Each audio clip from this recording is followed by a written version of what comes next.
మీ ఎలాంటి వ్యాపార ప్రకటనలకైనా వెంటనే మా ఛానల్ సంప్రదించండి. వీక్షకులందరికీ నమస్కారం. 2026వ సంవత్సరం కుంభరాశి వారికి ఏ విధమైనటువంటి ఫలితాలు కలగబోతున్నాయో ఈ వీడియో ద్వారా క్లుప్తంగా తెలుసుకునేటువంటి ప్రయత్నం చేద్దాం. ముఖ్యంగా ఇది మన తెలుగు సంవత్సరం కాదు, ప్రకృతితోటి మమేకమై ఉంటుంది వాతావరణం, కాలం. మన ఋషులు చెప్పినటువంటి కాలం అంతా కూడా ప్రకృతితోటి మమేకమై ఉంటుంది. కొత్త సంవత్సరం వచ్చిందంటే ఆ కొత్తదనం అంతా ప్రకృతిలో కనబడుతూ ఉంటుంది. వసంత ఋతువు వస్తుంది, చక్కగా చెట్లు పచ్చగా మారి విచ్చుకుంటూ ఉంటాయి.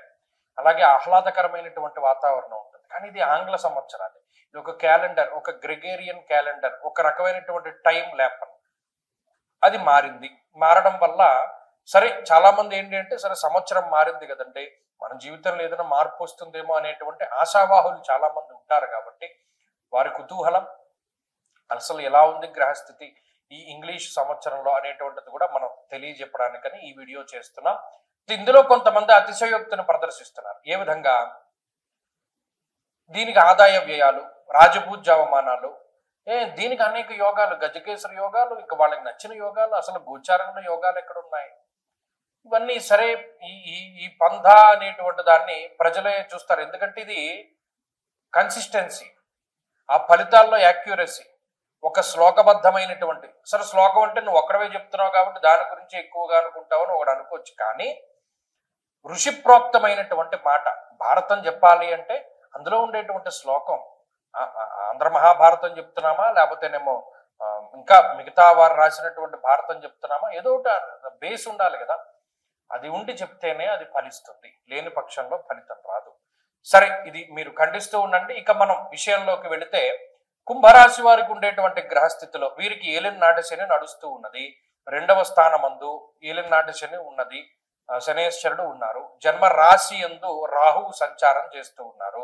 అలాగే ఈ సంవత్సరంలో జూన్ నెల 6వ తారీఖు వరకు పంచమంలో గురుబలం ఉంటుంది. ఆ తదుపరి అక్టోబర్ 31 వరకు గురుబలం ఉండదు. ఆ తర్వాత అక్టోబర్ 31 నుండి సంవత్సరాంతం వరకు గురుబలం కంటిన్యూస్ గా ఉంటుంది. ఇక్కడ మనం గుర్తుపెట్టుకోవాల్సిన విషయం ఏంటి అంటే, ఈ మొత్తం ఫ్యామిలీ, కుంభరాశికి సంబంధించిన ఫ్యామిలీ అంతా కూడా ఈ 3.5 నెలల గురుబలం మినహాయించి మిగతా నెలల్లో ఏదైతే ఈ 8 నెలలు 8.5 నెలల పాటు ఉండేటువంటి గురుబలం ఉన్నదో దాని మీదే ఆధారపడి ముందుకు వెళ్ళాలి. అదే దిక్కు ఇంక అంతకు మించి లేదు. నిజానికి ఇప్పుడు ఉన్నటువంటి సమయంలో ఆ 8.5 నెలల గురుబలమే చాలా కీలకము. అది కూడా లేకపోతే పూర్తిగా పోయినట్టే. ఆ గురుబలమే మీకు 30% శుభ ఫలితాన్ని ఇచ్చింది. 30% బలాన్ని పొంది ఉన్నటువంటి రాశి కుంభం ఆ గురుబలం వల్ల. సరే, మరి ఇప్పుడు జన్మరాహువు ఏలినాటి శని కదండి, అది ఏ రకంగా మనల్ని ఇబ్బంది పెడుతుంది అంటే, గుర్తుపెట్టుకోండి, జన్మ రాశి యందు రాహు ప్రమాదకారి. ఓవర్ కాన్ఫిడెన్స్ వల్ల లేదా అపోహల వల్ల, చెప్పుడు మాటల వల్ల దెబ్బతినేలా చేస్తాడు. ధారాపుత్ర విరోధస్య ప్రవాసం రోగపీడనం అర్ధ నిర్మహ కష్టం అన్నాడు. ఇక్కడ శాస్త్రంలో ఉన్నటువంటి విషయాలను పరిశీలన చేస్తే, ధారాపుత్ర విరోధస్య, ఒకటి కుటుంబ కలహములకి రాహు అవకాశాన్ని ఇస్తాడు. 2, కొన్ని సందర్భాల్లో కుటుంబానికి దూరంగా వెళ్ళేటట్టు చేస్తాడు. ఈ రెండిట్లో ఏదైనా జరుగుతుంది. ఏదర్ ఉద్యోగ పరంగా, వ్యాపార పరంగా ఒక ప్లేస్ నుండి వేరే ప్లేస్కి వెళ్ళడం, ఒక దేశం నుండి వేరే దేశానికి వెళ్ళడం ద్వారా కుటుంబానికి దూరంగా వెళతారు. లేదా అంతర్గత కుటుంబ కలహాల ద్వారా వైవాహిక బంధాన్ని విచ్ఛిన్నం చేస్తాడు రాహు.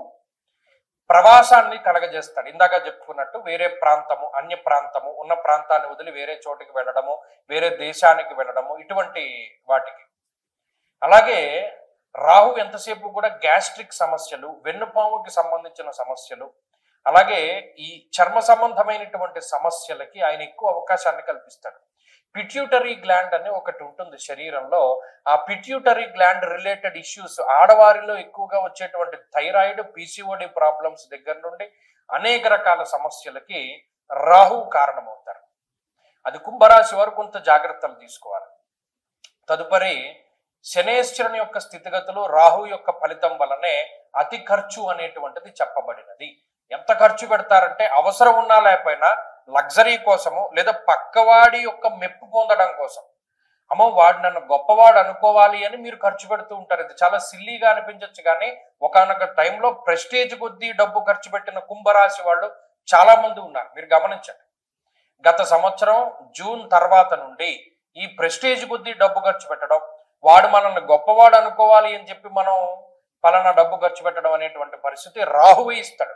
అది కూడా చాలా మందిలో ఉంటుంది.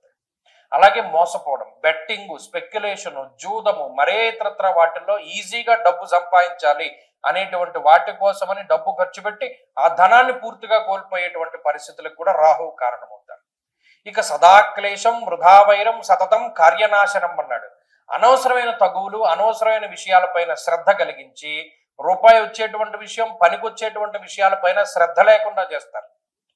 అనవసరమైన కాలక్షేపం, వృధా కాలక్షేపం, సమయాన్ని అంతా వృధాగా చేయడం, పోయిన సమయం గురించి బాధపడుతూ ఇంకా కొంత సమయాన్ని వృధాగా చేసేటువంటి పరిస్థితులు, అనవసరమైన తగువులు, అనవసరమైన మాట పట్టింపులు, చెప్పుడు మాటలు వినడం ద్వారా పాడైపోయే పరిస్థితి, ఇది ఈ గ్రహస్థితి వల్ల ఏర్పడుతుంది. వీటి పరంగా జాగ్రత్తగా ఉండాలి. వీటి నుండి గురుడు కాపాడుతూనే ఉంటారు.